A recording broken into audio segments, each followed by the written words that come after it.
গান, গল্প ও আড্ডার গল্পের সিরিজ শনিবারের আতঙ্ক। সিরিজের আজকের নিবেদন নিউজ আর্টিকেল, লেখক ইন্দ্রনীল অধিকারী, নির্দেশনায় ইন্দ্রনীল রুদ্র। গল্পের প্রধান চরিত্রে ইন্দ্রনীল, যদুবাবুর চরিত্রে শুভম দেবনাথ, ডাইনির চরিত্রে অনামিকা অধিকারী, বৃদ্ধের চরিত্রে রুদ্র নারায়ণ অধিকারী। ভিজুয়াল আর্ট শুভম দেবনাথ, শব্দগ্রহণ এবং সাউন্ড এফেক্টসে ইন্দ্রনীল। আমাদের গল্প শুনতে শনিবার বেলা 12টায় চলে আসুন আমাদের ইউটিউব চ্যানেলে। আমাদের গল্প এখন শুরু হচ্ছে। এইভাবে চলতে থাকলে আর আমাদের চাকরিটা মনে হয় বজায় থাকবে না। হঠাৎ এটা শুনে আমার পাশ থেকে রমেন বলে উঠল, আরে চাকরি তো দূরের কথা, এরকম চলতে থাকলে আমাদের পত্রিকা কলকাতা সারাদিন প্রকাশ করাই বন্ধ হয়ে যাবে। যেভাবে দিন দিন নতুন টেকনোলজি বেরোচ্ছে, এখন সব খবরই মোবাইল ফোনে পাওয়া যায়। এখন কি আর খবরের কাগজ কিনে পড়ার মতো লোকেদের সময় আছে? কথাটা মন্দ বলেনি রমেন। সত্যি, যখন লোকেরা তাদের পকেটেই সারা বিশ্বের খবর পেয়ে যাচ্ছে, তাহলে আর কাগজ কেনার কি দরকার? আমরা সবাই দুশ্চিন্তায় ভুগছিলাম। এখনকার বাজারে নতুন চাকরি খোঁজা প্রায় ধানের গাদায় একটি ছুঁচ খোঁজার মতো। আমাদের কোম্পানির হেড যদুবাবু আজ একটি মিটিং ডেকেছে কোম্পানির লোকসান নিয়ে কথা বলার জন্য। জানি না কি খবর আমাদের জন্য অপেক্ষা করে আছে। যদুবাবু ঠিক বেলা 5:15 নাগাদ এসে হাজির হলেন। তিনি তার সেই প্রিয় ভিনটেজ অস্টিন মোটরসের গাড়ির থেকে নামলেন। এত বছরের পরেও তিনি তার পুরনো গাড়িটা পাল্টে নতুন গাড়ি কেনেননি। এতটাই তিনি তার গাড়িকে ভালোবাসতেন। মিটিং শুরু হওয়ার সাথে সাথে যদুবাবু বললেন, বেশ কিছু মাস ধরে আমাদের কোম্পানির ব্যবসা তলানিতে এসে ঠেকেছে। এখন আমরা এমন জায়গায় দাঁড়িয়ে আছি, সেখানে আমাদের উপর অনেক ব্যাংকের ধার জমে গেছে, আর গত 3 মাস ধরে আমরা লোকসানে চলছি। এই অবস্থা যদি না পাল্টায়, আমাদের কোম্পানি বন্ধ হয়ে যাবে। তাই আমি ভেবেছি শেষ একটা চেষ্টা করে দেখা যাক। আমি আমাদের খবরের কাগজে খবর ছাড়াও অন্যান্য গল্প, কমিক্স, নাটক ইত্যাদি ছাপাবো এবং একটি পেজ স্পেশাল আর্টিকেলের জন্য রাখবো। সেখানে বাংলার যেসব রহস্যময় জায়গা রয়েছে তার চুলচেরা বিশ্লেষণ থাকবে। লোকেরা এইসব তাদের মোবাইলের নিউজ পোর্টালে পাবে না, আর সেটাই হবে আমাদের unique selling point. Special article পেজটা শুরু হওয়ার পর থেকেই আমাদের কোম্পানি লাভের মুখ দেখতে শুরু করলো। কিন্তু আমাদের ঘুরে দাঁড়ানোর জন্য এটাই যথেষ্ট ছিল না। আমরা তাই সবাই মিলে দিন রাত খাটতাম আমাদের সেই খবরের কাগজের পুরনো ঐতিহ্য ফিরিয়ে আনার জন্য। এক সন্ধ্যাবেলায় পাড়ার দোকানে বসে চা খাচ্ছিলাম আর আড্ডা দিচ্ছিলাম। তখনই আড্ডার মধ্যে একজন একটি বিষয় তুলে ধরল। কিছুদিন আগে খবরে দেখাচ্ছিল, একটি হোটেলে কিছু মানুষ হঠাৎ করে নিখোঁজ হয়ে গেছে। পুলিশের তদন্তের পরেও তাদের কোনো খোঁজ পাওয়া যায়নি। এই নিয়ে 1 বছরে ওই হোটেলে 4 জন নিখোঁজ হয়েছে। আমি ভাবলাম স্পেশাল আর্টিকেল পেজটাতে ছাপানোর জন্য একটি বিষয় পাওয়া গেল। এমনিতেও স্পেশাল আর্টিকেলের জন্য খুব একটা লেখার সুযোগ পাইনি, তাই এই সুযোগটা কাজে লাগাতে হবে। আমি সেই হোটেলের সব ঘটনাগুলো ভালো করে শুনলাম এবং হোটেলটির নাম ও সন্ধান জেনে নিলাম। তারপর আমি ওই হোটেলটির একটি ঘর বুক করি। এটি সেই ঘর যেখান থেকে সেই 4 জন লোক নিখোঁজ হয়েছিল। প্রথমে তারা সেই ঘরটি ভাড়া দিতে চায়নি, কিন্তু বেশি ভাড়া ও বকশিস দেওয়াতে তারা রাজি হয়ে যায়। শনিবার দিন সকাল 9টায় এসে পৌঁছলাম হোটেলে। হোটেলের গেটে ট্যাক্সি থেকে নেমে ভাড়া মিটিয়ে হোটেলের চত্বরে প্রবেশ করলাম। কোনো এক পুরনো জমিদার বাড়ির ওপর গড়ে তোলা হয়েছে এই রাজবাংলো হোটেল। সামনে বেশ বড় বাগান, মাঝখান দিয়ে পাথর বসানো পথ, পথের মাঝে একটি ঝর্ণা। সেই ঝর্ণা পেরোলেই রাজকুটি হোটেল। রিসেপশনে গিয়ে আমি আমার চাবি নিয়ে ঘরে চলে গেলাম। হোটেলের বাকি ঘরের মতো এই ঘরটিও একই রকমভাবে সাজানো। বাকি ঘরগুলোতে দক্ষিণ দিকে কোনো ব্যালকনি নেই, কিন্তু এই ঘরের দক্ষিণ দিকে একটি ব্যালকনি আছে, যেটা দিয়ে ঝোপে ঢাকা একটি বাগান লক্ষ্য করলাম। দেখে মনে হচ্ছে এই বাগানের অংশটা বহু বছর ধরে কোনো রক্ষণাবেক্ষণ হয়নি। আমি লক্ষ্য করলাম বাগানের মাঝে অজানা একটি বৃহৎ আকৃতির গাছ দাঁড়িয়ে রয়েছে। সেটির আশেপাশে যেন কেউ আগাছাগুলোকে পরিষ্কার করে রেখেছে। আমি হোটেলের লোকেদের থেকে মানুষ উধাও হয়ে যাওয়ার ঘটনার ব্যাপারে জিজ্ঞাসা করলাম, যদি কিছু জানতে পারি সেই আশায়। কিন্তু কেউ কিছু বলতে পারল না, আর যারা কিছু জানতো তারাও বলতে চাইল না। সেটা তাদের হাবভাব দেখেই আমি বুঝতে পারলাম। দুপুরে খাবার সেরে যখন আমার ঘরের পিছনের ব্যালকনিতে দাঁড়িয়ে আছি, তখন দেখি একটি বৃদ্ধ পাগল সেই পিছনের বাগানে ঢুকে বিশাল গাছটিকে জড়িয়ে আছে। তাকে হোটেল চত্বর থেকে বের করে সামনে রাস্তা দিয়ে নিয়ে গেল, আর বেশ কিছুটা দূরে একটি গাছের তলায় বসিয়ে আসলো। আমি এতক্ষণ তাদের পিছু করছিলাম। হোটেলের লোকেরা চলে যাওয়ার পর আমি সেই বৃদ্ধ লোকটির কাছে গিয়ে হাঁটু গেড়ে বসলাম। তার সাথে কথা বলে এবং তাকে জল খাবার দিয়ে বেশ চেনা পরিচয় করে ফেললাম। জানতে পারলাম তার নাম প্রণব কুমার গঙ্গোপাধ্যায়।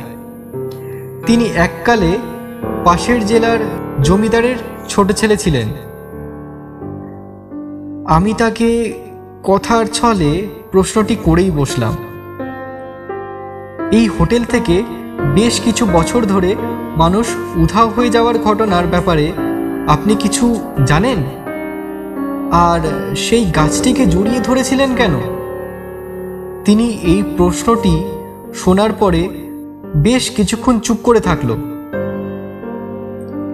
আমি যখন উঠে হোটেলের দিকে রওনা দেব, তখনই তিনি বলে উঠলেন, ওই হোটেল আগে একটি জমিদার বাড়ি ছিল। তখন আমার দিদি শ্রাবণী এই বাড়ির জমিদার চণ্ডী মজুমদারের পুত্র সুকান্ত মজুমদারের সাথে বিয়ে হয়েছিল। তিনি কিছুক্ষণ চুপ করে থাকলেন। তারপর,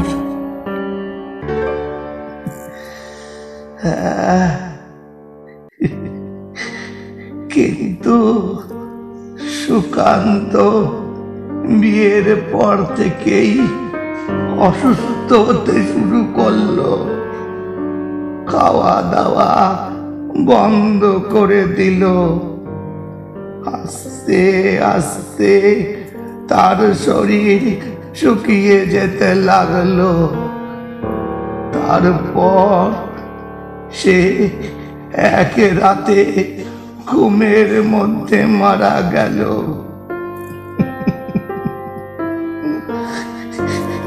এর ফলে চারিদিকে রটে যায় আমার দিদি নাকি ডাইনি। তাই তাকে সেই সেই বাড়ির পিছনের বাগানে থাকা অসত্য গাছের সাথে বেঁধে পুড়িয়ে মারা হয়।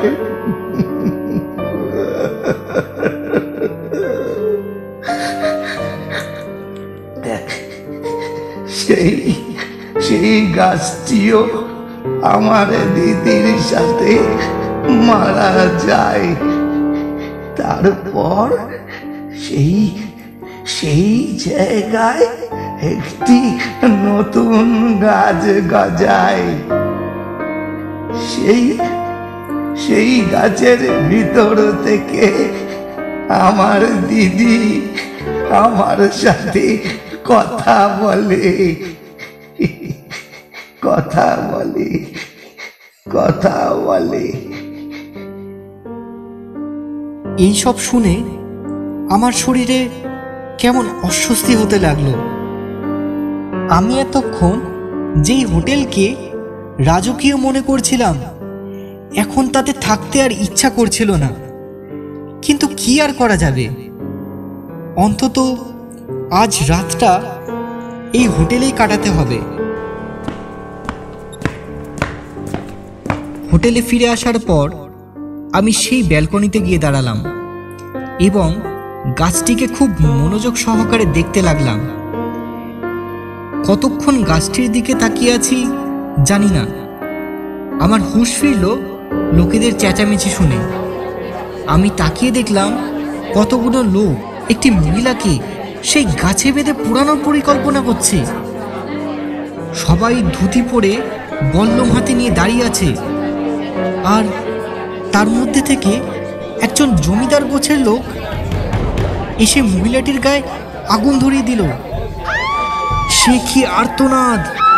কিন্তু আমার মুখ দিয়ে একটু আওয়াজ বেরোলো না। আমি চেষ্টা করেও হাত পা কিছুই নাড়াতে পারলাম না। আস্তে আস্তে সেই আর্তনাদ কমে আসলো। মহিলাটির গায়ের থেকে মাংস খসে খসে পড়ছে, চোখ দাঁত ঠিকরে বেরিয়ে আসছে। আস্তে আস্তে শরীরের হাড় দেখা যেতে লাগলো। সেই নারীটির কঙ্কাল হাসতে শুরু করলো এবং বলে উঠল,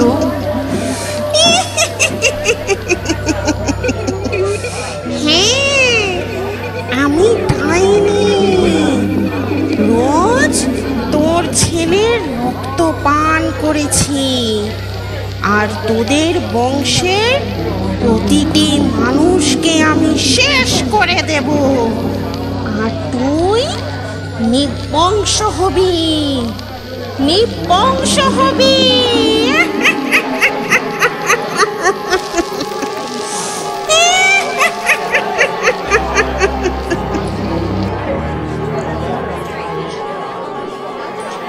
এই বলে সেই নারীটি আস্তে আস্তে মৃত্যুর কোলে ঢলে পড়ল।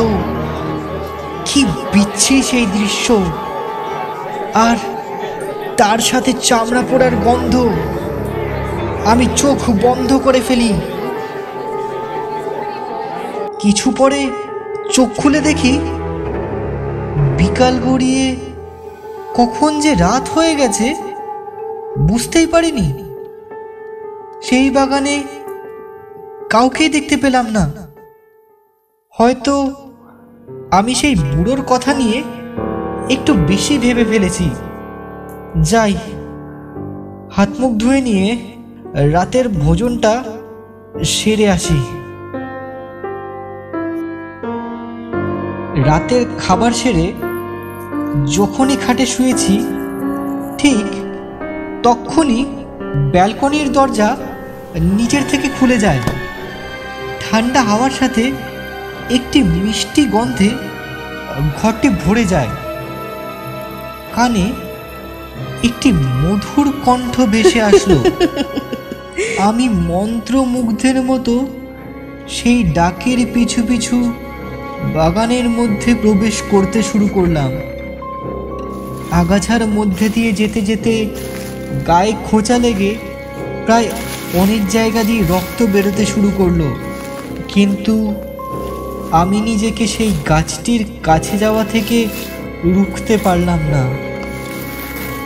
গাছটির সামনে এসে আমি অজ্ঞান হয়ে পড়ি। কিছুক্ষণ পরে আমি চোখ খুলে দেখি আমি একটি সুন্দরী নারী মূর্তির কোলে মাথা দিয়ে শুয়ে আছি। তৎক্ষণাৎ আমি উঠে দাঁড়াই। মহিলাটি হেসে আমার দিকে তাকালো আর বলল, কি হলো, উঠে পড়লে কেন সুকান্ত? মহিলাটি আমাকে সুকান্ত বলে ডাকছে কেন? আমার অনিচ্ছা সত্ত্বেও আমি বলতে পারলাম না আমি সুকান্ত নই। আমি তার রূপে এতটাই মুগ্ধ হয়ে গিয়েছিলাম যে আমি শুধু তার দিকে চেয়ে থাকা ছাড়া আর কিছুই বলতে পারছিলাম না। সে আস্তে আস্তে গাছের দিকে এগোতে লাগলো আর সাথে আমাকেও হাত নেড়ে ডাকতে লাগলো। আমি এগিয়ে তাকে ধরতে গেলাম, কিন্তু সে গাছের গুড়ির মধ্যে মিলিয়ে গেল আর আমার হাতটা গিয়ে পড়ল একটি খোঁচা হয়ে থাকা ডালের ওপরে। হাত থেকে এক ফোঁটা রক্ত সেই গাছের শিকড়ের ওপর পড়তেই গাছের গুড়ির ভেতরে একটি মানুষের মুখ ফুটে উঠল। সে মুখ কি ভয়ঙ্কর এবং বিকট, একটি কোনো মানুষের নাকি পশুর সেটিও বোঝা মুশকিল। সে যেন হাঁ করে আমাকে খেতে আসছে। গাছের ডাল দুটি হাতে পরিণত হলো, আমাকে গাছের গুড়ির মধ্যে টেনে নিতে লাগলো। আমি কিছুতেই সেই হাত ছাড়িয়ে বেরোতে পারলাম না। আস্তে আস্তে আমার চোখের সামনে অন্ধকার নেমে আসলো।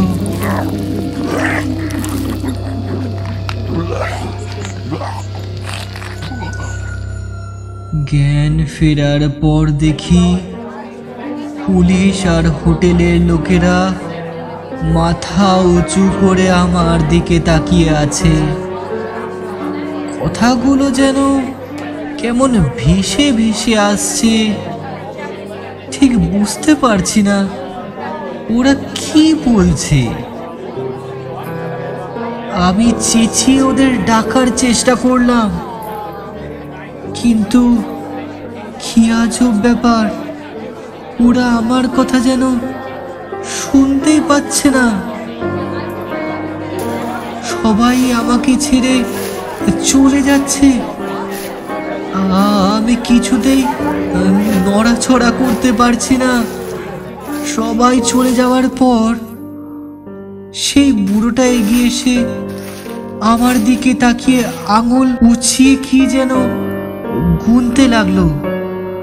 বাকি কথা ঠিক বুঝতে পারলাম না, শুধু 1 2 3 4। তারপর একটি দীর্ঘ নিঃশ্বাস ছেড়ে বলল, 5। এটাই শুনতে পেলাম। 5 মানে তুই আবার নতুন শিকার পেয়েছিস। তুই একটা ডাইনি। তুই কখনো কোনোদিন ভালো হতে পারিস না, কোনোদিন না। না, চলে যা, তুই চলে যা, তুই একটা ডাইনি।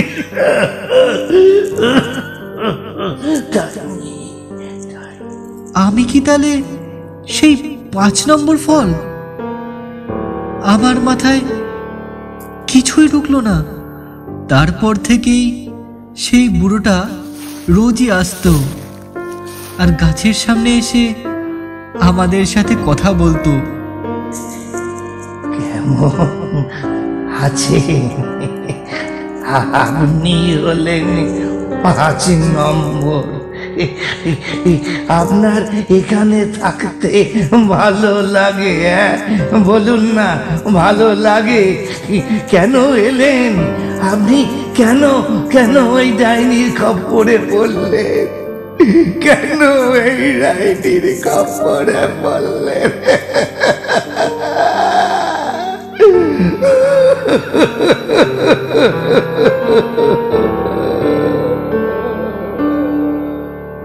আমিও বাকি 4টে ফলের সাথে কথা বলি।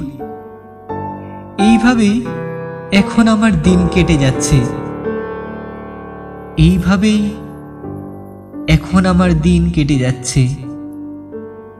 এইভাবেই এখন আমার দিন কেটে যাচ্ছে।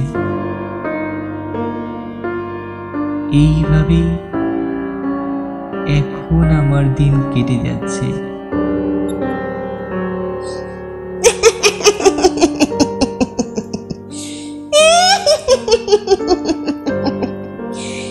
সবাই মরবে, সবাই মরবে।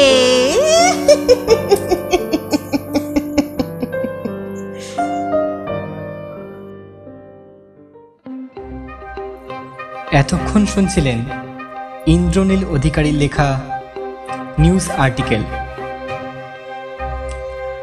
আমাদের গল্প যদি আপনাদের ভালো লেগে থাকে তাহলে লাইক, শেয়ার ও সাবস্ক্রাইব করতে ভুলবেন না।